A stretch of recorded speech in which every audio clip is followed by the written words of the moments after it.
Hey up me duck, it's Links Live's Natters time, where your stories come alive. From the fens to the coast. So grab a cuppa and relax with your go-to podcast for unique Lincolnshire stories.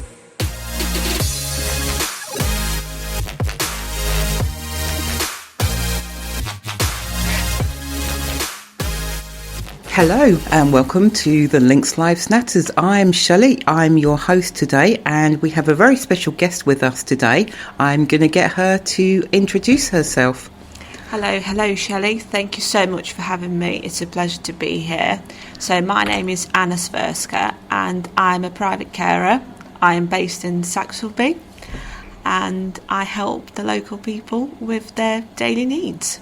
Anna, it's an absolute pleasure to have you here. And the reason I wanted to get Anna in was to highlight what goes on in the community with carers.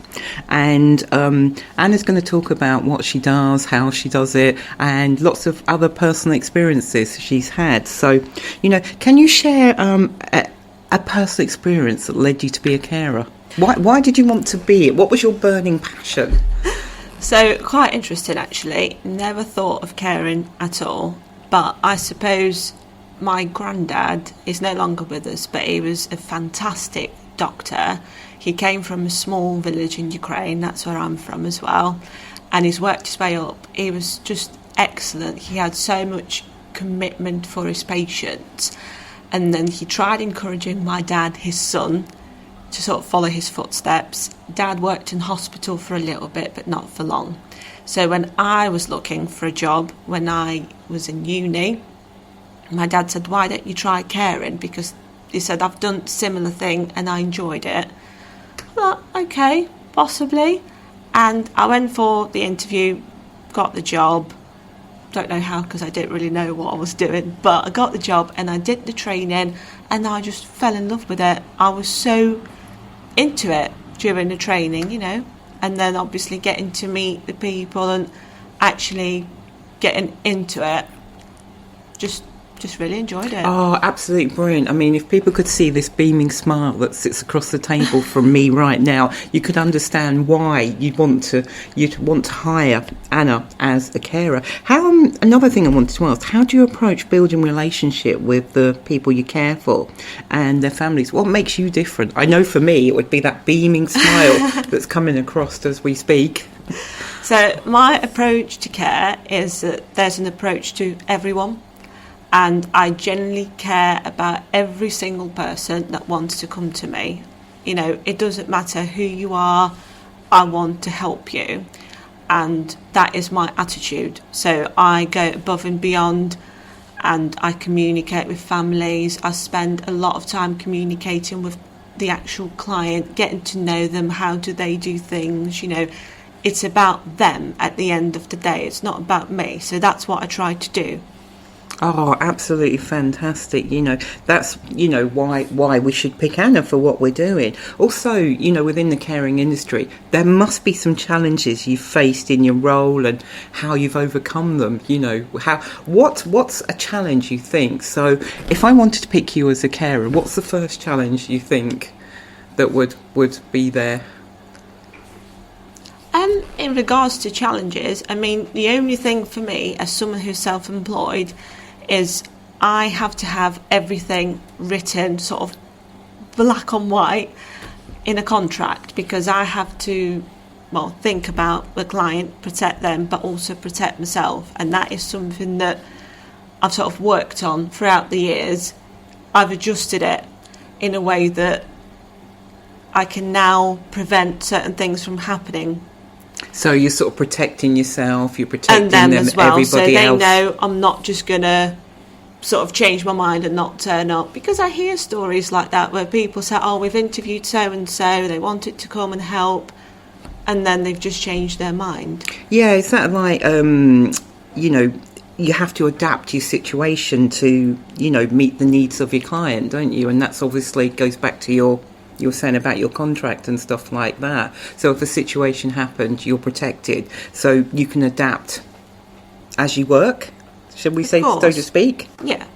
How do you deal with somebody who needs a carer but doesn't really want to sort of cooperate with you?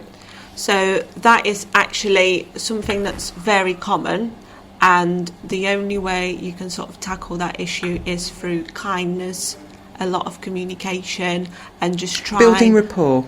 Trying again and again. You know, that's the only thing you can do, and it's so important. I've not had a single person yet that I haven't managed to sort of help. And a lot of people are so used to being independent that it's difficult to let someone into your life to help. Absolutely. And I understand that because I am independent to the T. So I can completely understand that. I can imagine sort of somebody slightly younger, saying they're in sort of early 50s and stuff like that, who's had an illness, and they still think they're quite young. I imagine that's quite a difficult sort of situation, really, because like they're still trying to be independent. Not saying somebody in their 70s can be independent, but if they don't want the carer in the first place, you know, so you sort of hit a brick wall. But I imagine, you know, sat here with you now, you can break that down. You know, you're so passionate for what you believe in. Absolutely. I mean, of course, the other thing as well is if someone's got dementia, but they don't understand that they need the help, that's the other hurdle that you've got to cross. And I've done that. I've done that time and time and time again. And again, it's just through kindness and just spending time and just trying things. You're not going to get it on the first go. You just have to keep spending time. Yeah, because sort of like, I can imagine when somebody sort of like, also if somebody doesn't want to go into a care home, you know, and it's like, I want to stay put and stuff like that. It's quite a difficult situation, but you know, you do it. You know, she's brilliant. And one of the other things is like, what do you find most rewarding as being a carer? And I think I might know the answer to this one. Seeing how happy people are, especially at the end of the call, you know, or just seeing how grateful they are for the help, seeing the results, and just seeing them pick up. Sometimes I start with somebody, they might be at point A, and then seeing them get to the point B where they're just enjoying themselves more because they've got the help, they're able to do more. Yeah, I can imagine sort of like when you walk through the door, carer, sort of like the client is sat there and they're just waiting for this lovely lady to walk through the door, and sort of like they're so excited to see you and stuff. And it must be for you when you know you're going to specific clients' houses, it's sort of like, oh, I'm going to have a really good day today, I'm going to see A, I'm going to see B, you know, and it must make you happy to know that you're making an impact in that person's life. Absolutely. At the Thrive Tribe, we believe everyone deserves the chance to soar. Whether you're an individual seeking self-improvement or a business aiming for success, we've got you covered. Personalised coaching. Unlock your potential with our expert coaches. One-on-one guidance tailored to your unique goals. Learn flexibly online. Boost your skills from Microsoft Office mastery to work-based expertise. Lifelong learning? We've got the keys. So whether you're an aspiring professional, a business leader, or simply hungry for growth, join the Thrive Tribe today. Visit thethrivetribe.com and let's ignite your journey. Remember, it's not just about surviving, it's about thriving. The Thrive Tribe, where potential meets possibility. What advice would you give to someone considering a career in home care, like if they wanted to go self-employed, that sort of thing? So I'd say get as much experience as you can whilst you're working for somebody. I'd say that's an absolute must. You have to work for an agency to start with to get you experience. Is that sort of like all the courses that you needed to sort of like home care? I imagine there's a lot of courses and working in care you have to do. Well, I mean, it's just the basic training. But I've done it, you know, every company I've worked with, you have to do the basic training, you do the care certificate and things like that, and then you do your refreshers. But I would also advise, so if you're thinking of being self-employed, I'd advise getting as many qualifications as you can whilst you're there, because if you're then thinking of expanding, you will need to be working for a company to be able to do certain qualifications. That's something that I've come across with that I can't do now because I'm self-employed, and for example, I can't get my MVQ level 4. Which would then have helped me to expand further, but I can't do it because I don't work for a company. But you might not want to do that. But with self-employment, I think it's a really great thing for carers because you are in charge of what you do. You're in charge of your own schedule. You get to choose your own clients. Of course, you're financially better off, and I believe that's a big thing for carers. I do believe carers should be paid more. Of course, when you're self-employed, you do get paid more. And something new that I've just started doing is something business. She's very excited about. Yes. Very, very excited about. Small business coaching. And I will be helping people that have never done self-employment but really want to, and those who are already self-employed but just want to just do a little bit better. And my whole approach is through personal branding and excellent customer service, marketing, just the whole package really. And I do offer free consultations, 30-minute consultations, so if that's something that people are interested in, I'm more than happy to help with that. Lady of many, many talents. You know, there's nothing. I'm quite amazed by this lady, to be honest. And it's not very often I say that, and I come across people, but this lady just inspires me.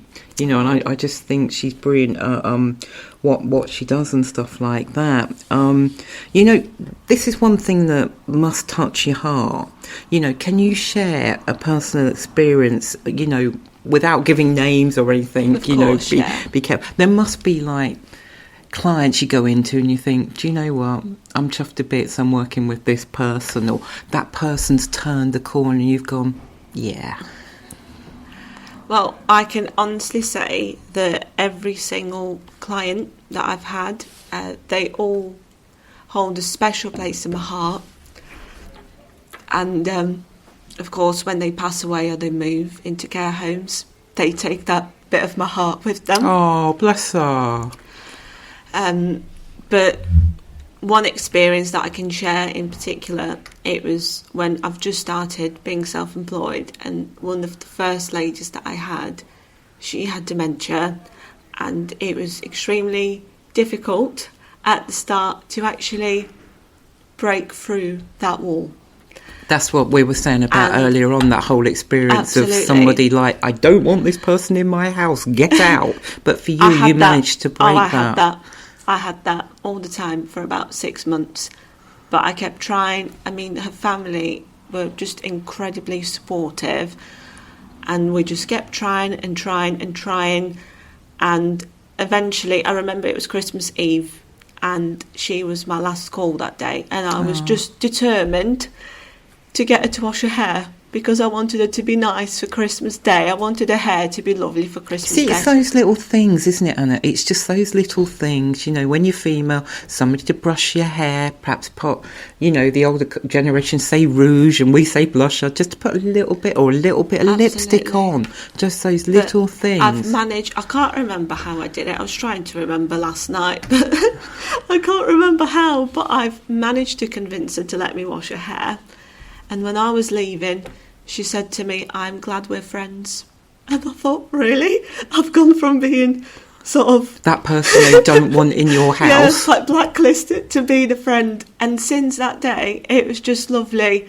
She lived for just over a year after that. And we just had an amazing relationship. She used to introduce me to other people. Like, say, if she had the shop, I'd just come in and just say, oh, this is my best friend. And, you know, it's things like that.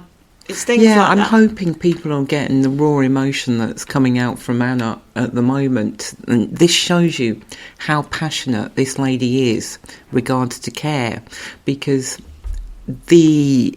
all I can say is just the passion that's coming out from Anna for what she does is fantastic. And for you, that must, you know, the way you tell it, that's a real one that's touched your heart, isn't it? Oh, absolutely. You know, saying that, you know, what would you like to see happen in care next? How would you like to, you know, worldwide, countrywide, countywide? So, something else that I haven't yet mentioned is... Oh, she's going to shock us. Full of it. She's going to tell us an exclusive. So, I have got my own care webinar and it's called Care Basics. What's a care webinar for people that don't know what a care webinar is? So it's like a seminar, but it's obviously online. It will be available to purchase as a recording, and I will potentially be doing another one live, and it's for people that already work in care or are thinking of working in care. And through doing Care Basics, I was trying to share my knowledge and my attitude to care, because I believe it's extremely important. I think there's a lot of sort of negative stigma around care, and I want to get rid of that. So through doing Care Basics, I wanted to start a butterfly effect. Wow. You know, and share the attitude, because I can't change everything, but through sharing how I feel about it and sharing my, you know, little tips and experience, and it's literally the basics. Some of those things are just brilliant little nuggets for people. It's like some of the little things, like we were saying, just putting somebody's lipstick on, just giving somebody that little bit of independence back by just putting a little bit of lipstick on. So I'm sure your little bits of information, your little nuggets will be brilliant for people. Absolutely brilliant. Yeah, so that is just something I wanted to do to help, because I mean I've got to where I am now through experience, but you know, people don't have to spend so much time to get there. They can just come and learn from me. Absolutely fantastic. As Anna was saying, we will put details of her care webinar, which I know she will share with us. We'll put that all over our social media as well, and we'll share that out for you. So if anybody actually wants to get in touch with Anna, or for her small business coaching as well, we'll put all the details on for Anna's contact details, everything that you'll be able to contact Anna. Anna, it's been an absolute pleasure today talking to you. Like I just said, we'll put everything on our socials, and we hope that you will return. I'm trying to convince her at the moment with something very special, perhaps later in the year. We'll hope to have you back. But Anna, thank you so much for your time today. Thank you so much for having me, Shelley. It's been a pleasure. Thank you for tuning in to today's episode featuring the incredibly talented Anna, and we wish her luck with her new business venture. We hope you enjoyed our natter and found it as inspiring as we did. A huge thank you to my amazing technical team for making this episode possible. Their hard work behind the scenes is truly appreciated. If you enjoyed this episode, please subscribe to our podcast so you never miss an update. We're available on all your favourite podcast platforms and our own website, linkslivesnatters.com. And if you're interested in sponsoring an episode or advertising with us, we'd love to hear from you. Get in touch with us at linkslivesnatters.com. This is Shelley signing off for now. Until next time, stay curious and keep exploring.